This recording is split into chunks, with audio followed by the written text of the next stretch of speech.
Hey guys, welcome to today's episode of Talking Wilder. I really wanted to start this series because I was excited to spotlight the incredible women in Nashville and the awesome things that they're doing. So I hope you enjoyed today's episode.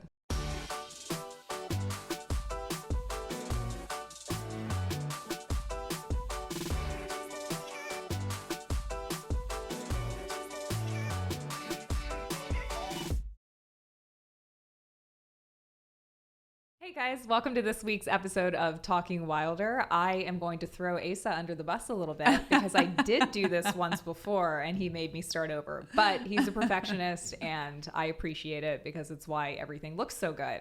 So I'm so excited to have you here today. You.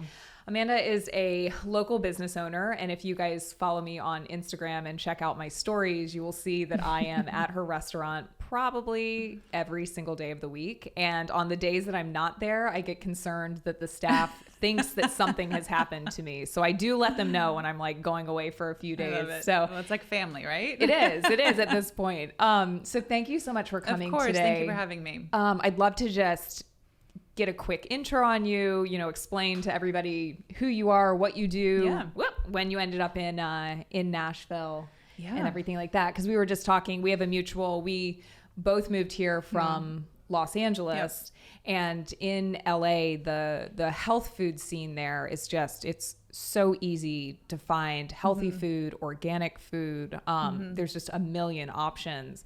And I know I've like struggled a little bit since coming out to Nashville is that I love every single piece of it, but I wish we had more of a health food scene. Yeah, 100%. So my background is in food. I worked in the Williams Cinema Test Kitchen for a number of years, and I wrote the recipes for the catalogs. Anytime you open the catalog and saw some kind of like decadent something in a pot, that came from me. So I was there for about 2.5 years, which was great. And then we were living in San Francisco for a long time, working at the test kitchen. And then my husband got a job in LA. And I was kind of looking for a change, trying to see kind of what else I could do in the food world. So we jumped down to LA and lived there for about 2.5 years. And kind of did freelance work, did food styling, wrote a couple cookbooks. I love how you so casually say it. You're like, I wrote a few cookbooks, which is a big deal. Cookbooks are really hard to write. It's like, a lot of work. I think it's just PTSD. I'm like, I don't want to get it's so much work. We're done with that part. Yeah. And we were in California for probably like 12 years maybe. And so like loved it, lived in the Bay Area, lived in LA. And then I was pregnant. I was 8 months pregnant. We were trying to figure out kind of what the next step would be. My husband got a job offer here in Nashville, and I was like, let's go. So moved to Nashville 8 months pregnant, kind of figured it out as we went. I can relate to that. I was I was like secretly like a few months pregnant when I moved out here as well. So they almost didn't let me on the plane out. I was like so huge. I wasn't about to give birth, but I was so huge, and they were like, should you be flying the flight attendant? I was like, I'm fine. Pregnancy shamer. Like, that's a whole other podcast episode. So got here and just kind of, loved it. Same as you, love Nashville, but I was missing that kind of like really healthy, easily accessible, like fresh food, and it just wasn't here. And I met friends that they would drive from East Nashville all the way down to Brentwood. There was a Chopped there. And I was like, I know. I remember when I got here, that was like the only Chopped. And then Urban Market is like another one, another great place to go. And they finally opened a second Chopped. So we have like these salad places called Chopped. And it's great. It's just not quite... Yeah. It's not Radish. I mean, it's a big chain. And so I was waiting for someone to do this. My background isn't food. My background's kind of writing recipes and kind of creating recipe content online. But the restaurant was never like my dream. Like the thing that you were going to do. So I actively avoided it. I am excited it became your thing. So, but no one was doing it. And so I saw an opportunity in the market, and that kind of like old saying, well, if no one else is doing it, why not me? And so we kind of dug deeper and figured out finances and all of that stuff.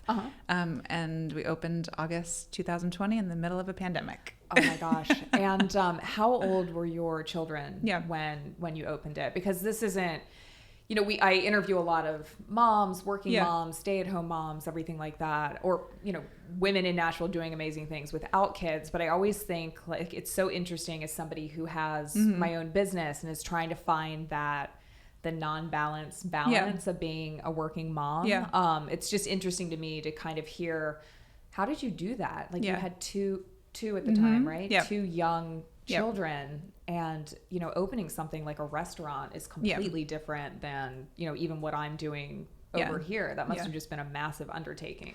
I mean, I think you can't do it without help, and I think anyone 100%. That pretends it or just even like says that they don't, like, you can't do it without help. You can't kind of have a nanny or family in town or someone there to kind of pick up the slack. And then, I mean, you said balance. There's no balance. It's a hot mess, and you figure out, we prioritize like whatever is most important at that moment and that day, and then you figure out the rest. So the day I think maybe they signed the lease or something, I had my second. So I had, when we opened the restaurant, we had, really went for it. No, we had a 6-month-old and then a 1.5-year-old, right? Yeah, something like that, 2-year-old. So, I mean, I was in it, but like you're in it and you just put your head down and you work, and then you're like, take a step back and you're like, oh my gosh, wow. Like I really did that. Yeah. But I always say that if I'm going to do something that takes me away from the home, it's going to be something that I love. So are you finding that this is, you love it? Because I know, again, it's a new industry for you. So it's something. I do. I love it. I mean, it's obviously not without its challenges, especially right now, hiring people, pandemic.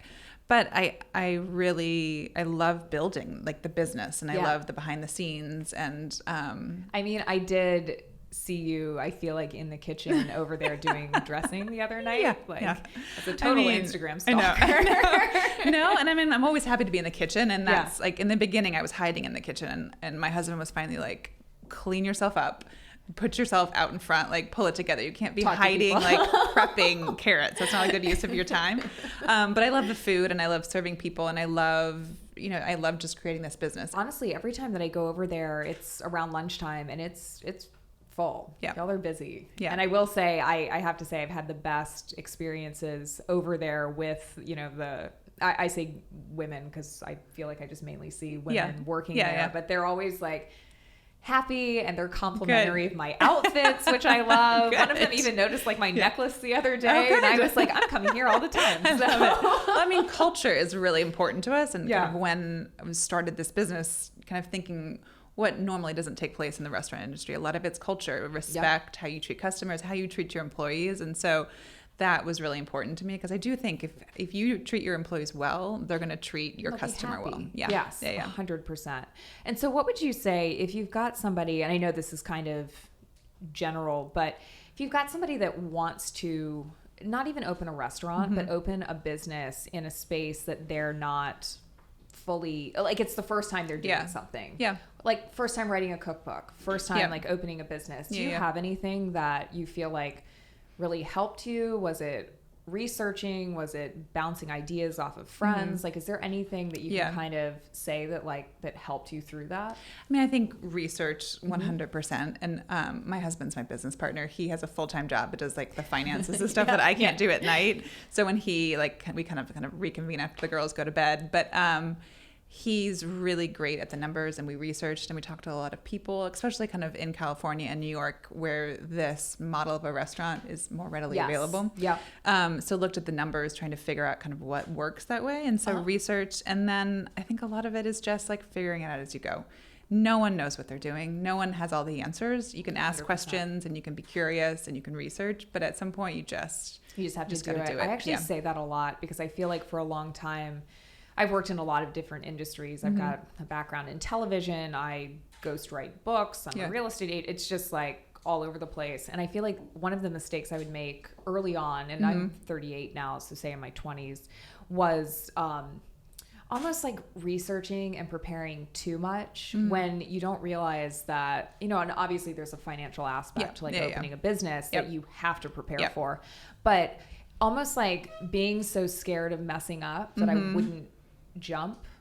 And sometimes, like you said, the best way to learn is to dive right in. Like, I can take every real estate class in the book, but unless I'm actually in there doing a deal, I'm not going to know how to write a contract or how to deal with people's emotions when it comes to such a major purchase. So I think that's great advice, is that kind of like there is no balance in motherhood, there really is no preparedness. Yeah. You just have to dive in. And again, kind of with the like whole financial thing, understanding that it is a big financial risk. But once you feel like you understand that part of the business, and you can plan for it, I guess the best way that but you're never going to know things until you experience it. And then you hire great people. I think that's another thing is if you are starting a business, make sure you hire smarter people than you, better people than you. I think that's the most important thing. That's actually probably the best piece of advice. Yeah. I will say that probably most of the girls that work for me are smarter than me. I mean, they like manage my personality on a daily basis. I think you just have to surround your people with, people that believe in your mission and that are generally smarter or better at something than you are. And then back to, being all moms are working moms, but being a working out of the house mom. Yeah. Is there anything that you do for yourself? Just again, mom of two, business, husband, is there anything you like to do for yourself? So, I think most moms will understand this, that you're just kind of in it and you forget about yourself until, 9:30 at night when you're like, oh my God, what just happened? But I've started to actively, and it's just like half an hour, 45 minutes a day, but walk every single morning. So my husband will get up with the kids. I get up, I work a little bit, have coffee. Like it takes me a minute to get into the day, and then I'll go for a walk, and it has changed anxiety levels. It's just changed. Great. And it's not even for health, weight loss. It's just for mental health. And I think that's the best thing that you can just get outside and walk. That's super important. Even just not even as a mom, but as a business owner, it's just nice to be I will not be reachable. For 24 hours. Also social media, you're expected. And that's something I struggle with, is to be on all the time and kind of creating, whatever perfect content. And I think, as it takes a lot behind the scenes. It's a lot of work. And I think, just turning off has been a challenge, but it's something I'm trying to kind of really actively work on, because if it doesn't serve me, 24 hours a day, to be honest. I'm just glad that you touched on that, because I think some people too think that social media is this frivolous, look at me, look at my outfit. But I think they don't realize that, and for what you do and for what I do, it's a huge part of business. To show the behind the scenes and what you're doing. The fact that I knew that you were in the kitchen making, it must be the vinaigrette that I'm obsessed with. Is it the tomatillo one? No, it's the house. The house one. But just to know that kind of stuff, because it's the behind the scenes, you're not just at home calling it in, being hey, is everything great over there? It was oh wow, she's really in the kitchen over there. That's a big deal. So I think that's important. And again, I've touched on this with a few other moms. It was just also nice to hear you say, because so many have there's no balance. No, there's no balance at all. I think we're kind of fed this you can do it all and lie. You can't. You can't. You can't. It is going to be a disaster at times. And so do you have any future plans that we can know about? Are you going to open 50 of them across Nashville? It's kind of my goal. So we are opening in Franklin. Oh my gosh, great. March 2022. Kind of just announced that. It's been behind the scenes. Be there. It's just looking at markets where people are moving and that they need this type of food. They're used to it. So Franklin, and then I never knew this, but I would love, this was never a dream of mine. Like I said, I'm kind of an accidental restaurant owner, but I think that there is opportunity and there's potential in this food. You look at the numbers of where people are eating, and it's McDonald's, it's Sonic, and they're great in moderation, but you can't eat that every day. And so I just have to thank you for your time, because I know coming in into all of this is kind of a production. No, I'm always happy to talk about women in business and how we can all support each other. I think, we talked about it before the camera was rolling, but coming from LA, coming from New York, people don't really support other people. No, it's just super cutthroat. And I think especially with, like we were saying off camera, there's such a negativity online, not always, where you see just women kind of coming at each other and not being super supportive. And Nashville is just one of those places where I'm finding that the women are so supportive of each other. And again, one of the reasons why I started this is because I just wanted to get people out there. What are you doing? How can I be better? What are things that you're doing in your business that I could be doing in mine that we could relate to? And then also just being able to relate to the struggles of it too. The struggles of being a business owner, of being a mom, of trying to figure out the non-balance that happens. So I really appreciate your time. And everyone needs to go over to Radish. Thank you. Oh my gosh. Thanks Thank for having you so much.